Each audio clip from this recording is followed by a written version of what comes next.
before I have to kill. What is this on my glasses? There is some crap on my glasses. How am I supposed to make a video if I can't even read? Let me just clean it with a dirty sock. That substantially made it worse. Okay. I'm alive and it's good to be alive, and today we're talking about elements. Not like the periodic table ones though. If you've come for a science lesson, you're going to be severely disappointed.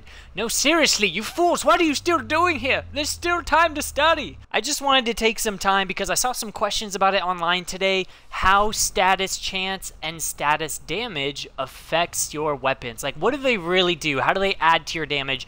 And what does status chance really do? So, as you can see here, I've got my Cerberus Prime with a good old 62.1% status chance. Whew, don't forget that 0.1 in there, that's important. I've got 278 impact, 129 puncture, 133 slash, and 939 corrosive. So, the way this works is status chance is the percentage chance per bullet that you will deal a status proc. A proc is a special effect attached to each specific type of damage. So like impact damage has a special effect, puncture has a special effect, slash, corrosive, so on and so forth. So basically, like for example, slash procs cause the enemy to bleed and take damage over the next 10 seconds. So how do you know which status chance is going to be applied to an enemy when they're shooting at them? Because it says here I've got a 62% status chance.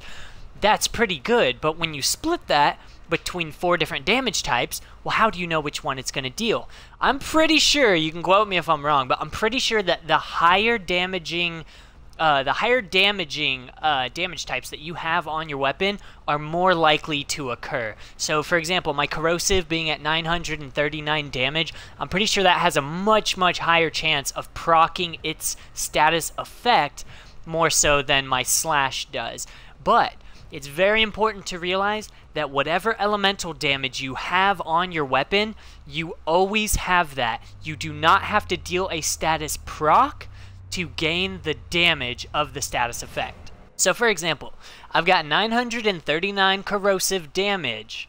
My gun's always going to deal 900 more damage. I do not have to get my 62% status chance. I do not have to proc corrosive on them to deal that damage. That damage is always going to be dealt. The status chance is just the chance it's going to deal its proc. So for corrosive, the reason I love it so much, it melts enemies' armor. So like really heavily armored units, which I'll show you here in a sec with yellow health bars, it makes them substantially easier to kill. Do a bombard, shall we? Okay, so I'm going to spawn in a level 100 bombard here, which might be a poor decision on my part. I don't know that I've tested this build against level 100 bombards, but oh god, yep, there's the rockets. This is going to be fun. So as you can see here, got a pretty good chance of proccing that corrosive. Every time you see a little icon pop up next to the damage number you're dealing, that's how you can tell which status of damage you just did. Let me do that one more time here just to show you guys another example. So let me get closer so you can really see here. And you'll see the little vial pouring out chemicals next to the crit numbers. That's letting you know that I am dealing a status proc.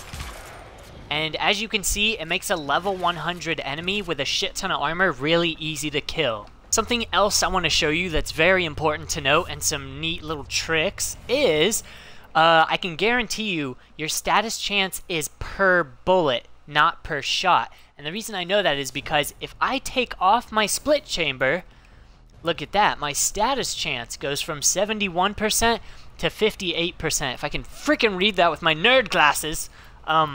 Basically, that's because per shot, my gun is going to shoot more bullets. The more bullets that come out of my gun, well, the higher chance it's going to have to deal a status effect. Where the fuck is my split chamber? Where has it gone? Where is it? Oh, there it is, yay. You'll notice that when I slap the multi-shot mod back on there, it increases my status chance even higher. So, you might look at the base stats of a weapon and think, oh, this thing has shit status chance. Multi-shot is going to be your best friend. If you combine a multi-shot with some elemental status mods, you're going to really increase your status effects substantially more than you thought you would have been able to. Combine that with the fact that I have a multi-shot Riven on here, and I've turned my Karak Wraith into a fairly effective elemental weapon. So just off the top of my head, I'm going to share with you guys as well my favorite elements to use in combat. And the reason these are my favorite are just because of how they feel. What's interesting about this game is I love that Warframe very much, a lot of it feels like matter of opinion, which is why, yes, I have this YouTube channel to help you guys and everything, but sometimes you're going to like something that I won't, and sometimes something's going to perform better than you would think it is. Like, for example, my Karak Wraith does impact damage, so it's probably going to do total shit against this Bombard. Yeah, not great. But I counteract that by putting corrosive damage on here, so somebody might think that's ridiculous. But as you can see, once the corrosive actually did start proccing, he became very easy to kill. So the reason I like to do that is because it makes this Karak Wraith effective against both Corpus and Grineer enemies. So you can either have two damage types that are similar in effect to the same enemy, or you can mix and match. So for example, if I wanted this thing to just be a straight up Corpus destroyer, I'd put magnetic damage on it, because both impact and magnetic damage are effective against shielding. My two favorite elements to use, though, by far, are corrosive and blast damage. The reason for that being that blast damage knocks enemies down, which leaves them open to melee finishers, and also leaves you an opening window of attack where they can't really fight you back. And corrosive damage, because later on in the game, a lot of enemies have really heavy armor. And like I said, even though blast and corrosive isn't the best against Corpus, I still more often than not find this to be very helpful. Because usually the case is, I don't have a hard time killing Corpus soldiers, but then their Bursas, like level 100 Bursas, will be kind of hard to kill. Well, you'll also note that level 100 Bursas have a lot of armor, and the corrosive makes them substantially easier to kill. So those are my two favorite elements. But yeah, I encourage you guys to learn your own methods and techniques. Now that you know how this functions better, it's really fun to experiment. Like, I, for example, have a straight bleed Nikana build. So it is a weapon where I have built it purely for slash and status chance. It's a high status chance build, but there's no elements on it other than the base damage types.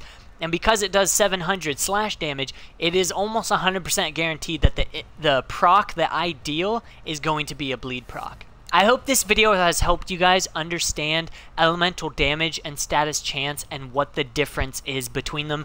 If you have any more questions or this video didn't fully explain something good enough, please drop a comment down below. I love helping you guys, and I hope you have a kick-ass day. I'll see you in the next video. Peace out.